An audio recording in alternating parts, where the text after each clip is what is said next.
My name is J.W. Steckervetz, and I've been a blacksmith and bladesmith for over 20 years.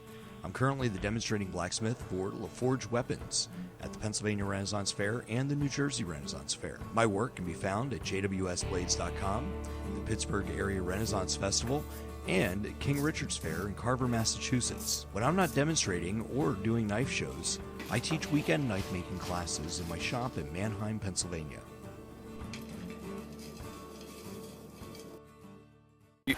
Tell me who you are. Peter Stacoviak. And so, Pete, you make pewter, and one of the things that I'm working on is casting pewter around handles to make bolsters.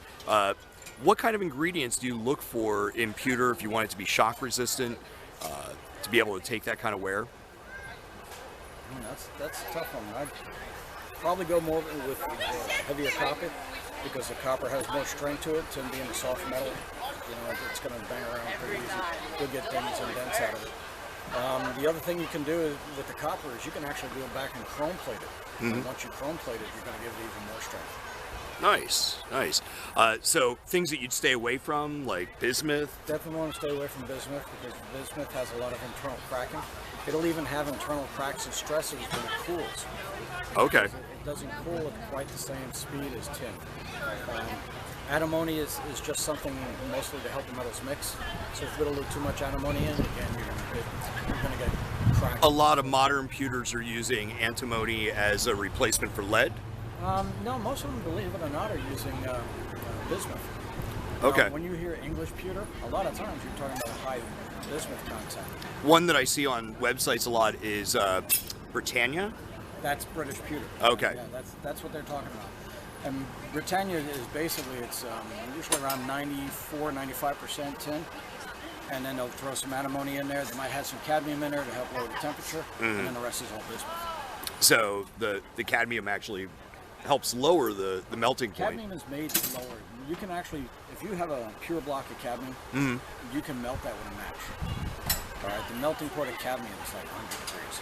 Wow. So when you add, the more cadmium you add to the metals, the lower you're going to get your temperature. I mean, when we started doing the silver and copper, we were putting too much silver in it and too much copper in it. So our melting point was 650, and the mold rubber couldn't handle it. So we were casting 750, so we were burning the rubber. So we started adding cadmium to it to lower the temperature down. And I found that I didn't want to work with cadmium because it's extremely dangerous. You get what's called metal pneumonia. Okay. And you can get that within 6 months of working with cadmium. And that's a permanent bronchitis that never goes away. And you get that from zinc as well, so thermal plate zinc. Yeah, zinc also gives heavy metal fever, Yep. which can cause death in 2 or 3 days. Yeah, and zinc is, China uses that as pewter because it's a very strong metal, but it comes out porous. So what they do is first they electroplate it with copper, that makes it smooth, and then they electroplate it with chrome, and that's why it always looks shiny. Okay.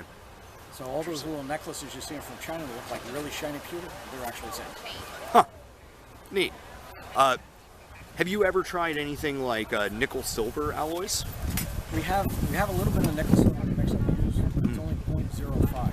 Okay. Because like I said, when we started adding more, the temperature's getting too high. Right. I just wanted enough to give it a sheen, and also so that when I wanted to, I could actually finish it to look like sterling. Right. And I found that by lowering it down to 0.05, it wasn't raising the temperature high enough where I could use the molds that we were making from the old days. Because we have molds that are 30 years old. Yeah. And I can't use temperatures hotter than 650 there because I'll damage those molds. Well, and the same with, casting onto a knife handle. We don't want to burn or scorch the wood. So, awesome. Well, hey, Pete, thank you very much for your time. My pleasure. Hi, welcome back to the shop. Today, I'm going to talk about casting pewter onto a knife handle for use as bolsters. This is kind of a historical method. It's been done since the 1600s. It's a rather easy way. Doesn't require much skill. All you have to do is be able to make a mold, and we're going to cast it directly onto our wood handle. So for this, I'm going to need some masking tape. I'm going to need some pewter. This is actually a bar of pewter that was a custom blend by a friend of mine, Pete from Perth Pewter.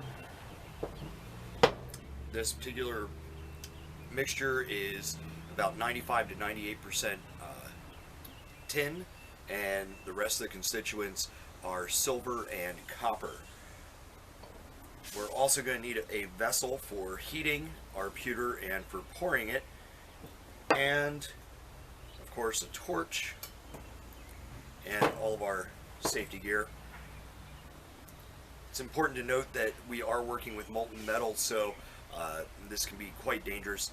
Make sure, A, that you're doing it in a very open environment. You don't want to breathe in any fumes, although we won't be boiling our metal, so the risk of our metal fuming is a lot lower than, say, if we were taking it higher. We're only going to be dealing with temperatures in about the 550 degree range. But also a apron would be very nice for catching any splash. You need to make sure that your handle is completely dry. No moisture in it whatsoever, otherwise we can go ahead and it'll create gas bubbles and steam, and our pewter will explode. We don't want that to happen. So let's begin by making a mold around our handle. To do that, I'm just going to take a little bit of masking tape and I'm going to mark it off just below my blade stamp. Now on the handle, or on the blade, you'll actually notice that I'm not completely flush with the wood. I want the pewter to be able to run underneath, and I also drilled a hole through my blade as well because I want it to run in there as well. That way it locks it in place. So we're just going to take our masking tape and gently start wrapping it around. I want to keep it nice and even. Our pewter itself, while it's molten, will actually level, so I don't have to worry too much about that. We do want to make sure that we're not getting any creases.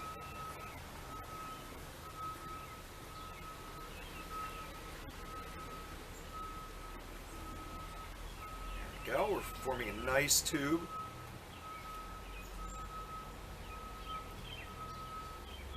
Just going to take some of this a little bit off here. There we go. It's really important that we get a good seal around the wood because we don't want any of that pewter to run down in between.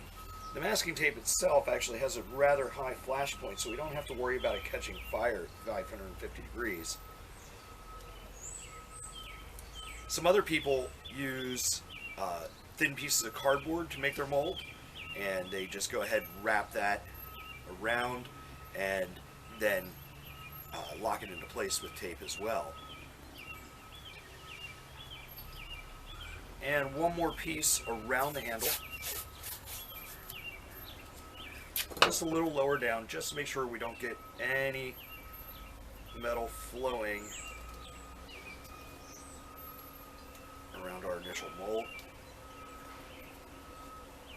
Good.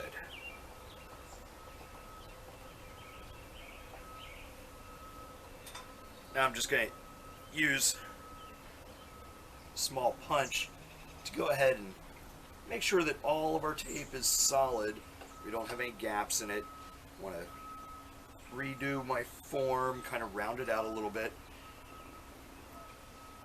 Whatever we cast as, that's the form that we're going to get, but it's always best to have it a little larger than what our desired shape is going to be, because we're going to go ahead and grind that down or file it down to actually contour with the handle. So next, I'm going to take a small amount of pewter. This is probably enough to do 2 knives, bolsters and butt caps for them, and we're just going to go ahead and place that in our crucible. This is actually, it's not a real crucible. I happen to live very close to a foundry supply, and this is what they call a sampling ladle. It's a ladle that's meant for taking a sample of molten steel for analysis, and so for our purposes at 550 degrees, this is really going to hold up very well. and they're under $6 a piece, so.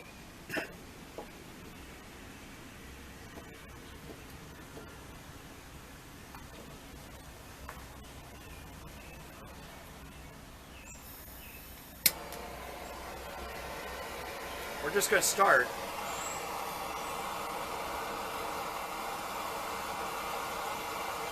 by heating up our pewter with our torch. At about 400 degrees, it starts to melt.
Looking for a nice even heat. You want to make sure that our metal is nice and liquid. It's flowing nicely in there.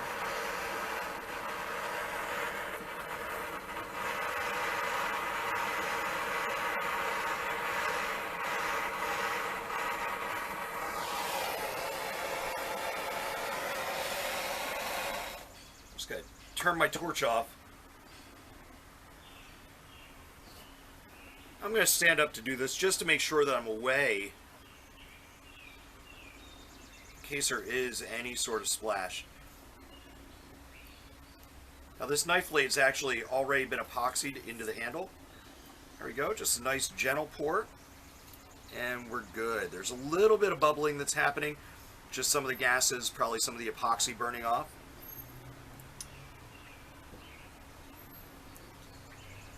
And that looks good. It'll take about 4 minutes or so for this to completely cool down. Just want to leave it locked in the vise for that amount of time. You want to make sure that there's no bubbles or any major gaps. Again, we're going to clean a lot of this up in our grinding stage. But everything looks really, really good right now. Should be cool enough that everything is solidified.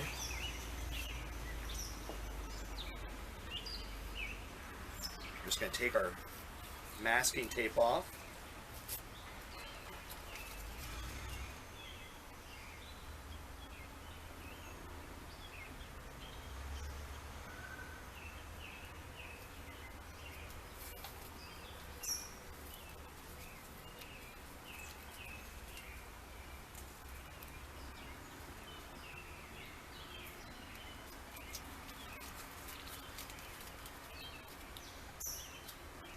Now we have a few holes on this, but there's a couple of tricks that we can do.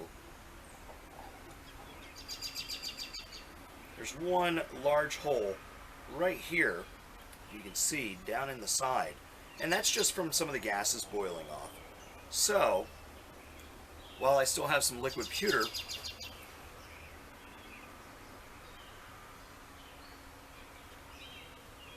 I'm just going to pour a small amount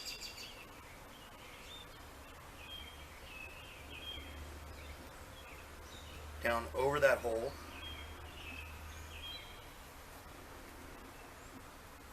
It'll fill in the gaps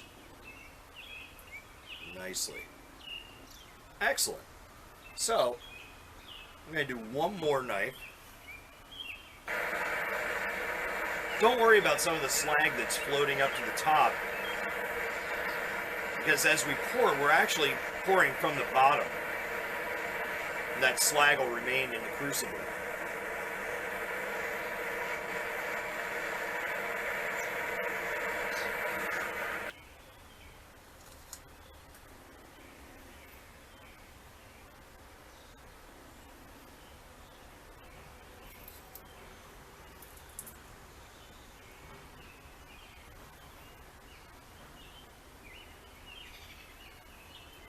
go. A little bit of oversplash there. Not a big problem, just let it cool down.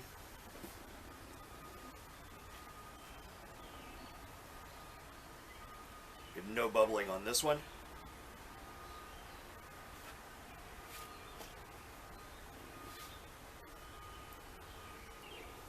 So that's how we pour the pewter. Next we're going to go to the other shop and we'll go ahead and shape that down.